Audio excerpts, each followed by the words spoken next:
Assalamualaikum. Waalaikumsalam. Baik, dengan siapa di mana? Saya hamba Allah di Switzerland, di Swiss. Di Switzerland. Baik, kita bersolat terlebih dahulu. Allahumma sholli ala sayyidina Muhammad. Allahumma sholli ala kepada Buya. Baik, silakan langsung. Assalamualaikum Buya. Waalaikumsalam warahmatullahi wabarakatuh. Silakan. Silakan. Assalamualaikum Buya. Waalaikumsalam warahmatullahi wabarakatuh. Silakan langsung kepada Buya. Silakan. Saya walaupun jauh di negeri orang selalu mengikuti kajian Buya. Dan ini kesempatan yang saya sangat tunggu-tunggu walaupun sekarang sudah jam 2 dini hari. Masya Allah. Ada hal satu yang sangat saya tanyakan kepada Buya. Buya, saya seorang wanita berusia 52 tahun. Pernikahan saya sudah hampir menjalani 30 tahun. Beberapa bulan yang lalu Buya, saya menikah dengan sesama Indonesia. Suami pulang dari tanah air dan saya kaget ketika saya sedang beres-beres koper, saya menemukan akta cerai. Ternyata diam-diam suami saya menceraikan saya Buya. Tentu saya shock gitu Buya.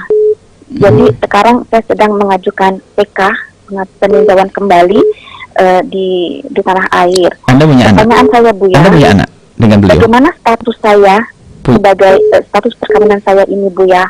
Karena saya masih memegang buku nikah gitu Buya. Anda punya anak? Hati saya hancur Buya. Mohon. Anda punya anak, Ibu? Buya. Bagaimana status perkawinan saya Buya? Baik. Terima kasih. Baik, mohon maaf tadi yang bertanya. Warahmatullahi wabarakatuh. Assalamualaikum warahmatullahi wabarakatuh. Baik. Kakanda atau ibunda yang solehah insya Allah harus punya ketabahan. Anda menikah sudah 30 tahun. Sudah 30 tahun ya. Terus baru bercerai, jadi belum detail ya. Kalau memang nanti bisa melalui WhatsApp bisa ya, dengan Umi nanti. Intinya begini, apa yang akan Anda lakukan untuk menuntut atau bagaimana masalah ini? Tidak ada artinya jika ternyata suami Anda tidak menghendaki itu. Jadi jadilah wanita yang besar hati, yakni berjiwa besar. Artinya begini, Anda bertanya langsung saja kepada suami hakikatnya seperti apa. Apakah akte itu adalah benar dengan sesungguhnya atau bagaimana?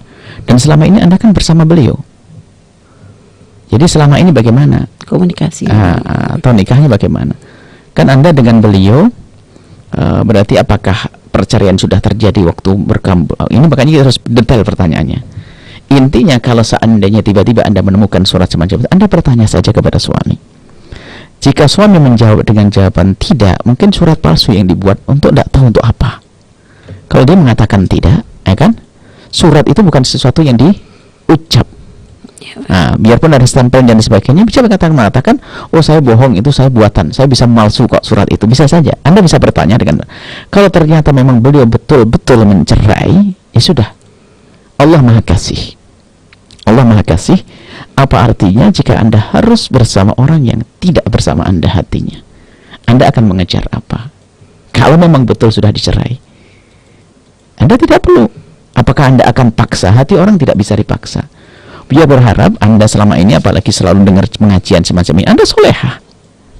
Kalau memang betul suami Anda mencerai, maka Anda solehah. Di sana banyak laki-laki soleh yang bisa menemani Anda dan lebih tulus daripada apa yang selama ini Anda miliki. Bisa jadi seperti itu. Jadi tidak perlulah sampai Anda mengejar seperti itu, nanti malah menjadi dia terpaksa, mungkin sudah tidak senang dengan Anda atau bagaimana. Dan ketidaksenangan itu bukan berarti Anda tidak baik. Anda justru karena seseorang karena tidak baik menjadi tidak senang dengan yang baik. Anda tidak usah berkecil hati. Bukan berarti kalau Anda ditinggalkan lalu Anda tidak berguna. Tidak. Anda harus paham makna ini. Karena mungkin Anda sangat baik bagi dia, sehingga dia meninggalkan Anda, dia merasa nggak nyaman dengan orang-orang baik.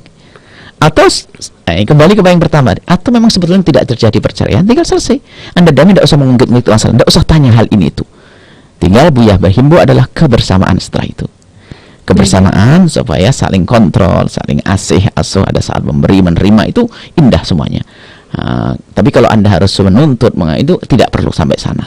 Sebab Dan juga Bu ya, kalau tadi misal suami tidak pernah mengungkapkan kalimat cerai Bu ya, hanya tapi tiba-tiba suami mengurus di pengadilan sehingga akhirnya keluarlah surat cerai. Nah itu disebut talak berapa? kalau pengadilan satu Bu ya? kalau pengadilan satu, dan Anda bisa kembali lagi. Makanya bicara baik-baik itu masih ada. Bicara baik-baik masih bisa. Kalaupun sekarang Buya nikahkan dari sini juga bisa. Tinggal suami Anda nanti ketemu saya di Indonesia, sindahkan lagi. Intinya kalau dalam masa iddah begitu, kalau masa iddah tidak. Kalau masa iddah, kalau yang nyerah, lihat, kalau yang nyerah suami, kalau yang nyerah suami maka sah. Masa iddah boleh rujuk. Selagi masih dalam masa iddah boleh rujuk. Kalau yang mencerai sebagai suami masa iddah. Jadi mudah ibunda yang solehah, mudah sekali untuk menyelesaikan masalah. Yang penting adalah urusan hati Anda dengan hatinya itu masih bisa bertemu atau tidak. Kalau tidak, hati tidak bisa dipaksakan. Jangan menjadikan orang hidup dengan Anda dengan hati yang terpaksa, maka sesungguhnya Anda tidak akan menemukan keindahan yang sesungguhnya. Itu saja.